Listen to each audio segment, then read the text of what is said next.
Hello everybody, this is Dan Parker coming to you from the 102nd floor of the Blind Machinist World Headquarters.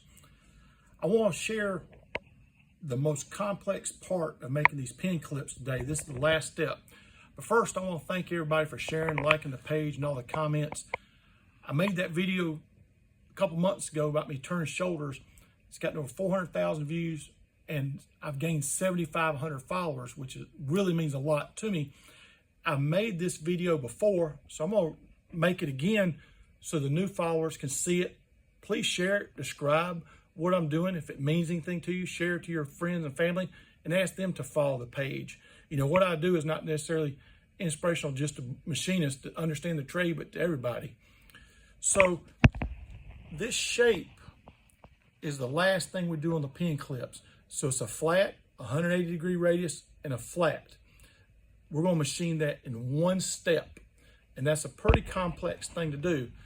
So after the last thing, I parted the pin clips, and this was a 7/8 hex shape. Well, you see that flat. I needed that flat to be on there so I could use a round over bit for woodworking to round over that edge.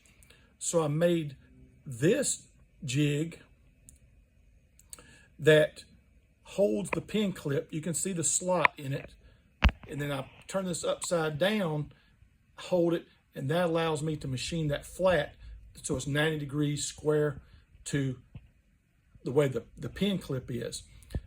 So then I put it in the mill machine, that on parallel, run my router edge over to make that round over part there.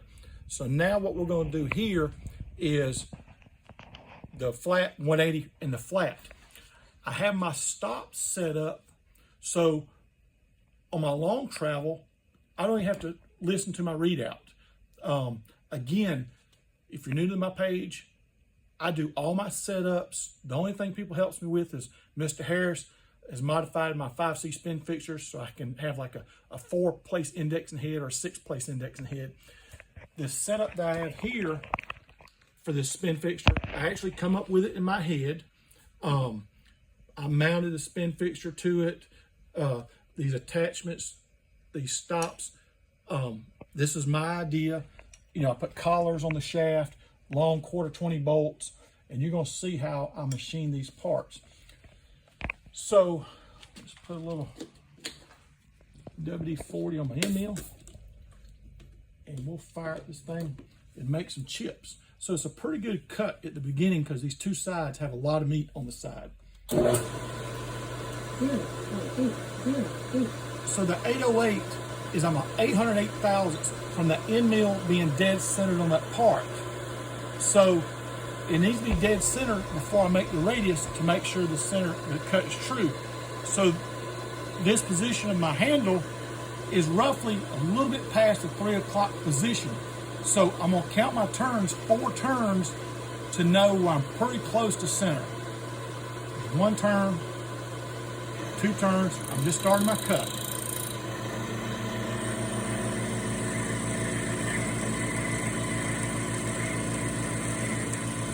One turn, this next one will be really close to center.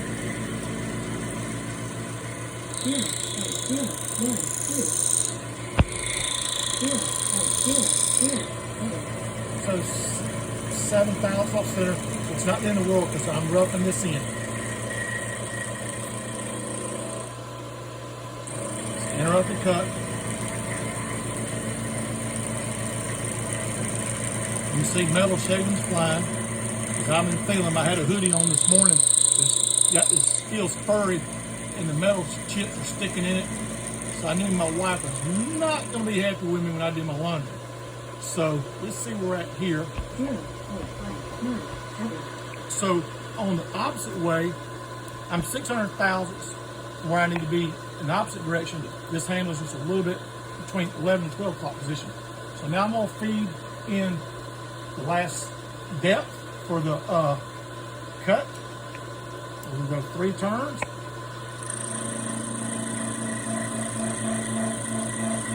We're going to climb the feed way for smoother cut.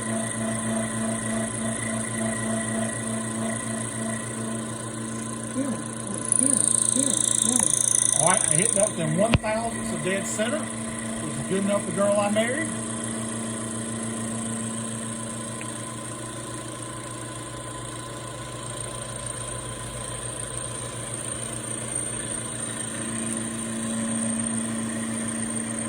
Go around to my 1/4-20 bolt hits my base plate.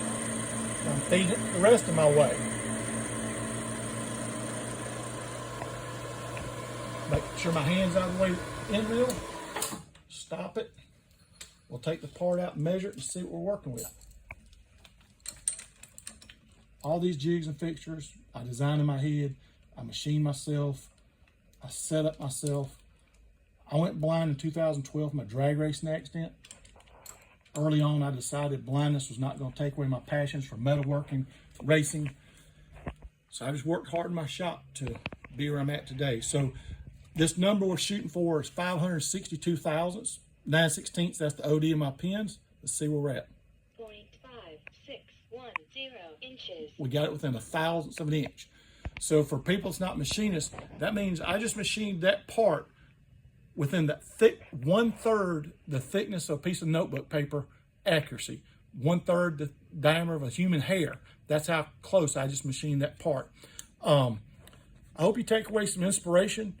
I hope you understand that blindness does not define me, and disabilities does not define other people either. If someone comes to you in a job site setting, don't automatically dismiss them that they can't do a job or they don't have any value or anything to contribute, because we do. What you just saw was a pretty intricate shape, 100% hand machine by 100% blind machinist. I appreciate the follows, the likes, especially the kind words that mean a lot to me. I hope you have a blessed day. Take care.